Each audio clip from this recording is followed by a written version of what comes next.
ថ្ងៃ8មិនិនាខត់ខ្លួនបរិសុទ្ធចំណាស់ម្នាក់ដែលប្រាំអំពើហិង្សាលើប្រពន្ធកូនបរិសុទ្ធវ័យចំណាស់ម្នាក់ត្រូវបានកម្លាំងនគរបាលស្រុកអូរ៉ាល់ធ្វើការខត់ខ្លួនតាមបណ្ដឹងរបស់ប្រពន្ធនិងកូនខណៈដែលបរិសុទ្ធវ័យចំណាស់ខាងលើបានផឹកស្រាស្រវឹងរករឿងវាយប្រពន្ធកូនបើទោះបីជាថ្ងៃ8មិនិនាទូទាំងប្រទេសគេប្រារព្ធពិធីសិទ្ធិនារីហើយក៏ដោយការខត់ខ្លួនបរិសុទ្ធវ័យចំណាស់ខាងលើប្រាំអំពើហិង្សាលើប្រពន្ធនិងកូនកាលពីល្ងាចថ្ងៃទី8 ខែមីនាឆ្នាំ2025នេះមន្ត្រីនគរបាលបាននិយាយឲ្យដឹងថាកម្លាំងបានទទួលពាក្យបណ្ដឹងពីឈ្មោះសាទយីភេទស្រីអាយុ60ឆ្នាំ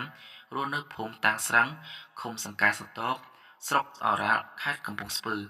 បានប្តឹងរៀបរាប់ថាកន្លងមកប្តីរបស់ខ្ញុំឈ្មោះយិនធឿនភេទប្រុសអាយុ62ឆ្នាំរស់នៅភូមិឃុំកាត់ហេតុខាងលើត្រូវជាប្តីតែងតែផឹកស្រាស្រវឹង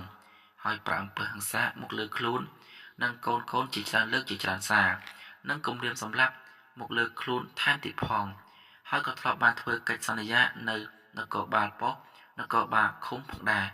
ការនៅមួយប៉ុស្តិ៍ចាស់បន្ទាប់មកឈ្មោះយិនធឿននៅតែប្រាអំពើហិង្សានិងគំរាមសម្លាប់មកលើខ្លួននិងកូនដដែលរហូតនៅជាមួយគ្នាលែងកើតទើបខ្លួនទៅរស់នៅផ្ទះកូនបង្កើតនៅភូមិជាមួយក្បែរនោះមន្ត្រីនគរបាលដដែលបានបន្តថាជាក់ស្ដែងនៅថ្ងៃទី7 ខែមីនាឆ្នាំ2025វេលាម៉ោង21:00នាទីនៅចំណុចភូមិតាំងស្រឹងឃុំសង្កែសតបស្រុកអូរ៉ាខេត្តកំពង់ស្ពឺឈ្មោះយិនធឿនបានផឹកស្រាស្រវឹងហើយចូលមកផ្ទះវិញយប់រោម៉ូតូបំពងសម្លេងខ្លាំងពេលកូនទៅប្រាប់ក៏ប្រាំអំពើហិង្សាទៅលើកូនរបស់ខ្លួនឈ្មោះធឿនធានភេទប្រុសប៉ុន្តែមិនបណ្ដាលឲ្យរងរបួសនោះទេលុះព្រឹកឡើងឈ្មោះធឿនសុក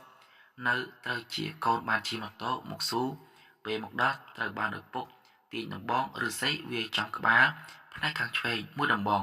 បណ្ដាលឲ្យរងរបួសស្រាជោគជាំនិងយកកូនពូថៅដេញកាប់កូនបន្ថែមទៀតតែត្រូវកូនជិះម៉ូតូគេចខ្លួនផុតទើបខ្លួន